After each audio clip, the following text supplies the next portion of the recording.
ধাবা বা রেস্টুরেন্টে যখন আমরা মিক্সড ভেজ খাই সেটার একটা আলাদা টেস্ট, একদম মাখা মাখা আর একটা আলাদা গন্ধ ছাড়ে। সিক্রেট মশলাটা কি দেয় সেটাই আজকে নিয়ে এসেছি তোমাদের জন্য। হাই এভরিওয়ান, আমি উমা বলছি উমস কুকিং ল্যাব থেকে। আমার সব বন্ধুরা সবাই ভালো আছো তো?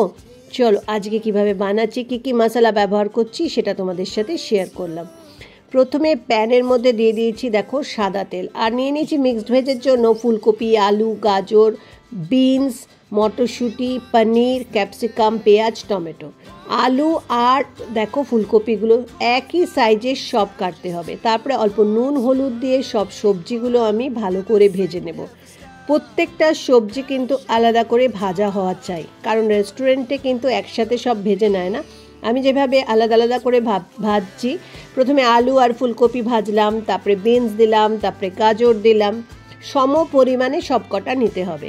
তারপর ভালো করে প্রত্যেকটা সবজি যখন তেলে ভাজা হয়ে যাবে, এরপর পনিরও আমি আলাদা করে ছোট ছোট করে কিউব করে নিয়েছি, আর সেগুলো ভেজে তুলে রাখবো। পনির কিন্তু বেশি ভাজবে না। একটা প্যানের মধ্যে সাদা তেল দিয়ে দিয়েছি, আবার তার মধ্যে দিলাম জিরে, দুটো শুকনো লঙ্কা চিড়ে দিয়েছি, আর দেবো কাঁচা লঙ্কা পরিমাণ মতো, যে যেরকম ঝাল খাও। এটা একটু ভাজা হয়ে গেলে এর মধ্যে একটা বড় পেঁয়াজ কুচিয়ে দিয়ে দিলাম, যেরকম আমার সবজি সেই হিসাবে। এর মধ্যে দিয়ে দিলাম কিউব করে কাটা ক্যাপসিকাম, একটা মাঝারি সাইজের। অল্প নুন দিয়ে এগুলোকে সফট করে ভেজে নেব। আর এর মধ্যে দিয়ে দেব টমেটো। তার আগে আমি এটা অল্প নুন দিয়ে ঢাকা দিয়ে ভালো করে ভেজে সফট করে নেব। এর মধ্যে দিয়ে দিলাম দুটো ডাইস করে কেটে রাখা টমেটো দিয়ে এবার এই সবগুলো একটু নুন দিয়ে হালকা করে ভেজে সফট করে নেব। এর মধ্যে ভাজা হয়ে গেলে দিয়ে দেব 1 চামচ মতো আদা রসুন বাটা দিয়ে এবার এই যতক্ষণ না পর্যন্ত কাঁচা গন্ধটা যাচ্ছে ভেজে নেব আবার। তারপরে হলুদ গুঁড়ো দিয়ে দিলাম, আর এর মধ্যে একটা মশলা দিচ্ছি দেখো, এটা জিরে গুঁড়ো নয়, এটা হচ্ছে কিচেন কিং মশলা, যেটা রেস্টুরেন্ট বা ধাবাতে ব্যবহার করা হয় মিক্সড ভেজের জন্য। আর এটাই কিন্তু একটা সিক্রেট মশলা যেটা রেস্টুরেন্টে ব্যবহার করা হয়। এখানে 1.5 চামচ 1.5 চামচ আমি কিচেন কিং মশলা দিয়েছি, আর দিয়েছি 1/2 চামচ শুকনো লঙ্কা গুঁড়ো। তোমাদের ঝাল যদি বেশি খাও বা একটু রঙটা ভালো করতে চাও একটু বেশি দিতে পারো। এবার সমস্ত মশলাগুলো অল্প জল দিয়ে ভালো করে কষাতে হবে। কষানোটা কিন্তু অনেকটা সময় নিয়ে একদম স্লো ফ্লেমে খুব ভালো করে কষিয়ে নিয়ে যখন তেল বাইরে থেকে মশলা থেকে বেরিয়ে আসবে, তখন আমরা দিয়ে দেব ভাজা সবজিগুলো। এবার দেখো পুরো মশলা দিয়ে সবজিগুলো এবার ভালো করে নেড়ে চেড়ে নেব।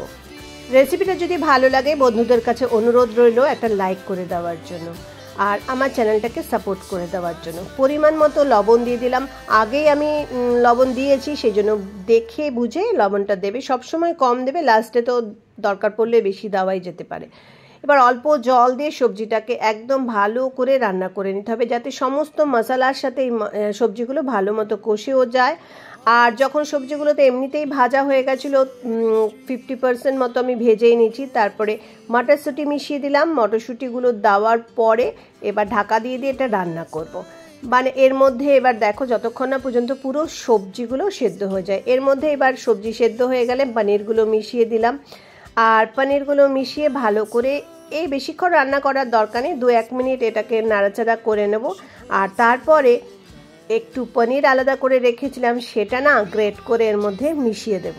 দেখো পুরো পনির সহ সমস্ত সবজি এখানে সেদ্ধ হয়ে গেছে। কিছুটা পনির আমি রেখে দিয়েছিলাম, সেটা এখানে গ্রেট করে দিয়ে দিলাম। তোমরা পরিবেশনের সময় এরকম গ্রেট করেও দিতে পারো বা গ্রেভির সঙ্গে মিশিয়ে দিতে পারো। লাস্টে দিয়ে দিলাম বাটার। তোমরা চাইলে ধনে পাতা, কসুরি মেথি এগুলো দিতে পারো, আমি দিইনি, কারণ আমরা বাড়িতে খাবো, অত গন্ধটা ঠিক ভালো লাগে না। তোমরা কিন্তু গেস্ট এলে বাড়িতে কসুরি মেথি বা ধনে পাতা মিশিয়ে দিও। আর লাস্টে দিয়েছি মাখন।